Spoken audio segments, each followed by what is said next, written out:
சைவ நீநெறி எங்கும் தழைக்க ஓங்க விளங்க வந்து அவதாரம் செய்து திருநெறிய ஈந்தம் கிடைக்கும் நமக்கு கொடுத்து அதன் மூலமாக பல பேர் அற்புதங்களை நிகழ்த்தியும் இந்நாள் வரை நிகழ்த்தி கொண்டும் இருக்கின்றவர்கள் நால்வர் பெருமக்கள் நாயன்மார்கள் அவங்க புகழ் என்று ஓங்கணும் விளங்கணும், தழைக்கணும், ஓங்கணும், விளங்கணும். அரகர அரகர அரகர அரகர அரகர தழைத்து ஓங்க மிக விளங்க விளங்குறதுனால உயிர்கள் இந்த நெறி என்று கண்டறிந்து அதன் வழி சென்று இந்த உயிர்கள் சிவ பொலிவ பெறும். அதுதான் மிகு சைவ நெறி விளங்க அப்படின்னா அது நால்வருக்கும் பொருந்தும், தாய்மார்களுக்கும் அதை ஏழி செய்யும் வளர்க்கலையும் எவ்வுலகும் தனித்தனியே வாழ வரும் எந்தம் பெருமக்கள் ஞான பேராளர்கள் யார்? நால்வர் பெருமக்கள் நாயன்மார்கள். அதை மனசு நல்லா வச்சுக்கணும்.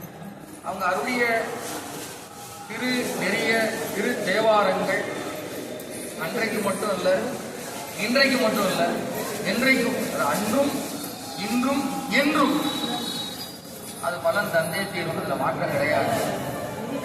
சொல்லப்பட்ட நெறிகளை, அதில் உபதேசிக்கப்பட்ட மொழிகளை உட்கொண்டு பின்பற்றி பணிந்து பரவி புகழ்ந்து போற்றி வணங்கி வாழ உட்பட்டால் நிச்சயம் எப்பேற்பட்ட பலனை அடையலாம். அதாவது அவர்கள் சொன்ன மாதிரி அங்கம் உயிர் பெறவே பாடும் அடியவர் யார்? எங்கு விலை கண்டா இது. இந்த வாக்கெல்லாம் பொய் கிடையாது, சத்திய வாக்கு. சொன்னது போல குறியன் முடிப்பதில் கூட மாற்றம் ஏற்பட வாய்ப்பு உண்டு. ஆனால் இவர்களுடைய திருமுறைகளை சொல்லப்பட்ட பலன்கள் ஒரு காலம் மாறாது. அந்த சொல்லப்பட்ட பலன்கள் நிச்சயமாக வந்து அடையும், பலனை தந்தே தீரும் என்பதில் ஐயம் கொள்வதற்கு இடம் இல்லை. ஆனால் அது ஓதுற முறை சிலைகளை நம்ம பார்க்கணும். அதில் அவர்களே சொல்றாங்க, அற்றமுன் காக்கும் அஞ்செழுத்தை அன்போடு பற்றிய உணர்வினால் பதிகம் பாடினார். அப்ப சில விதிகள் அங்க சொல்லப்படுது. பதிகம் பாடுவது ஒரு சிறப்பு தான், ஆனால் எப்படி ஓதணும்? அன்போடு பற்றிய உணர்வினால். அந்த விதிகள், சில விதிகள் அங்க வைக்கப்படுது, சட்டங்கள், சைவ சட்டங்கள். அதை அப்படி ஓதிய காரணத்தினால்தான் இந்த முழுக்கக்கூடிய கல்வி இருந்தது என்பது தெரியுது. பதிகம் பாடுற சில விதிகள் இருக்கு. நான் பதிகம் பாடிட்டேன் சொல்றது பாடி நான் பாடி சொல்லும்போது தன்முறைக்கு வந்துருக்கு. சுருக்கமா சொல்ல போனா எந்த சிவத்தொண்டு செஞ்சாலுமே நான் செய்தேன் என்ற எண்ணம் முற்படும் பொழுது அது புத்திபூர்வ புண்ணியமா இருக்காமல் அபுத்திபூர்வ புண்ணியமாகத்தான் நிற்கும். ஆகவே தான் நாம் எண்ணிய பலனை, நினைந்த பலனை, விரும்பிய பலனை அடைய முடியாமல் தடையாக நிற்கின்றது என்பது தெரியும். நல்லா புரிஞ்சுக்கணும். நான் செஞ்சுக்கிற எண்ணம் வந்துருச்சுன்னா, நான் செய்த எண்ணம் அப்படிங்கிற எண்ணத்தோடு கலந்து செஞ்சாலுமே அது புத்திபூர்வ புண்ணியமா இருக்காது, அபுத்திபூர்வ புண்ணியமா தான் இருக்கும். அதனாலதான் பல காலம் நம்ம பயின்றோம், தொண்டு செய்தோம், நம்ம நினைச்ச காரியங்களை நிறைவேற்ற முடியாமே போகும்.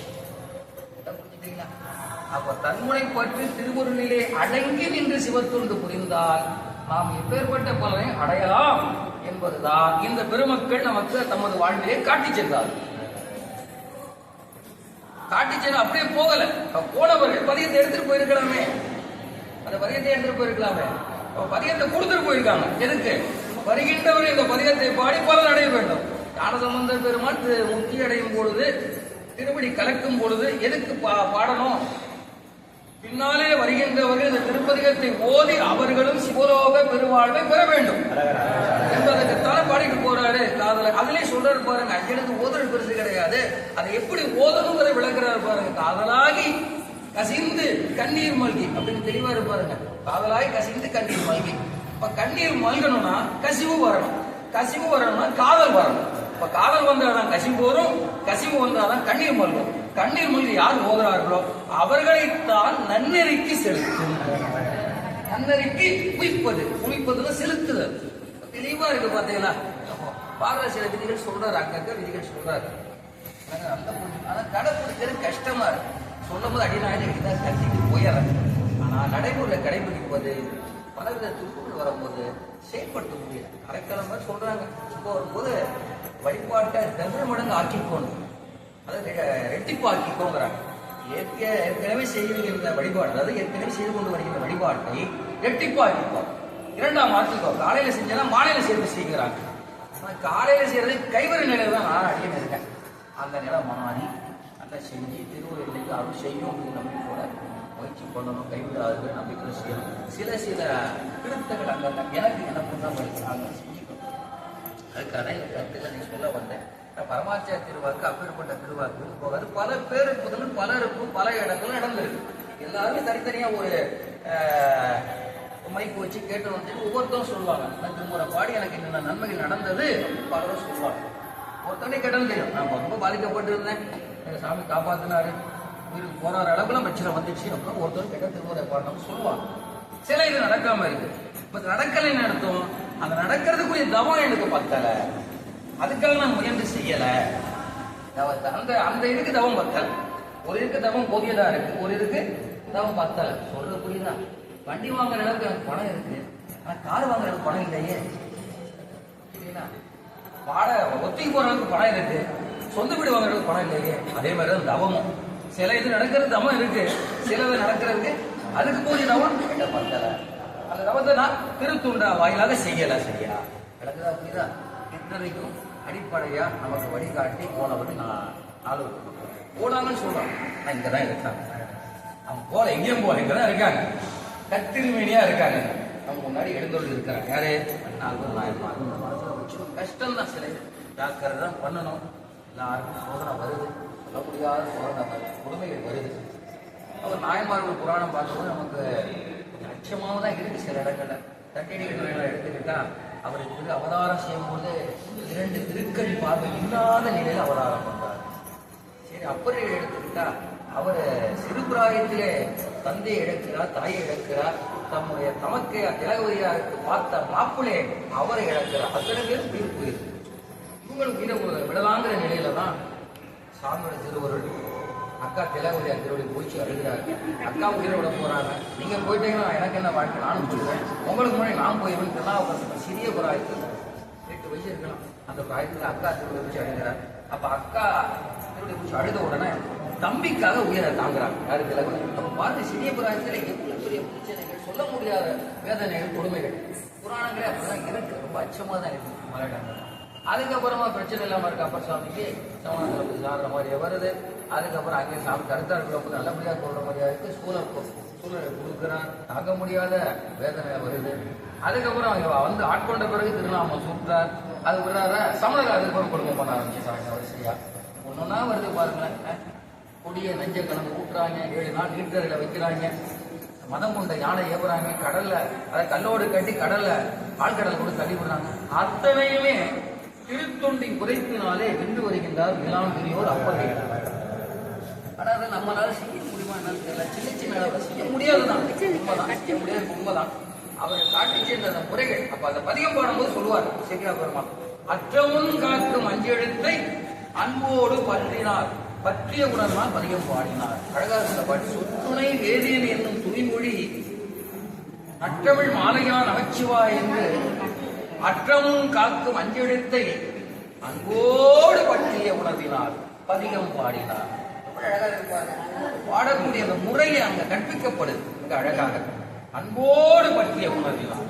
அப்ப அன்பு பொதிஞ்சு இருக்கும். நம்ம உறவு மேலதான் அன்பு வருது. ஏன்னா மகளா இருக்கட்டும், மகனா இருக்கட்டும், மனைவியா இருக்கட்டும், அண்ணாவா இருக்கட்டும், அப்பாவா இருக்கட்டும், சார்ந்த பாசம் சார்ந்த உறவுகள் மேல காட்டக்கூடிய அன்பை நான் இரவு மேல காட்டுறேன். ஆனா இப்ப யாரையும் கூட வரமாட்டாங்க. ஆனா இப்ப கூட நான் காட்டுறேன் அன்பெல்லாம். புரியுதா? நம்ம கூட என்னைக்குமே எடுக்கிற அத்துணை பிறப்புலமே துணையா வர்றது ஈஸ்வர் ஒருவர் தான். அவருக்குதான் எல்லாமே என்னை பத்தி. வர்ற துன்பமா இருந்தாலும் சரி, இன்பமா இருந்தாலும் சரி, முதல்ல அனுபவிக்கிறது அவர் தான். அவர் அனுபவிச்ச பிறகுதான் இந்த உயிரை அனுபவிக்க முடியும். சொல்ற புரியுதா? ஒரு விஷயம் எனக்கு அறிகிறேன்னா அவர் அறிந்துதான் அறிவிப்பார். நல்லா புரிஞ்சுக்கணும். ஆற்றுப்படுவீங்க நல்லா புரிஞ்சுக்கணும். சொல்லுக்கு ஆற்றுவோம். சொல்லுக்கு அதான சொல்லுக்கு ஆற்று. ஒரு கடுமையை பேசும்போது அவர் சினம் கொண்டு எவ்வளவு பகை போட்டு வழக்கு போற அளவு போதும். கடுமையா நான் இகழ்றேன், அந்த நிகழ்ச்சி சொன்னானது என் மேல அவர் பகை கொண்டு வழக்கு தொடுக்கிற அளவுக்கு போகுது. புரியுதா? புரியுதா உங்களுக்கு? ரெண்டுல ஒண்ணு பார்த்து வர அளவுக்கு போகுது. சாதாரண ஒரு சொல்லு சீற்றத்தை அதே சொல்லு மங்கள சொல்லு நல்ல வார்த்தையை சொன்னான்.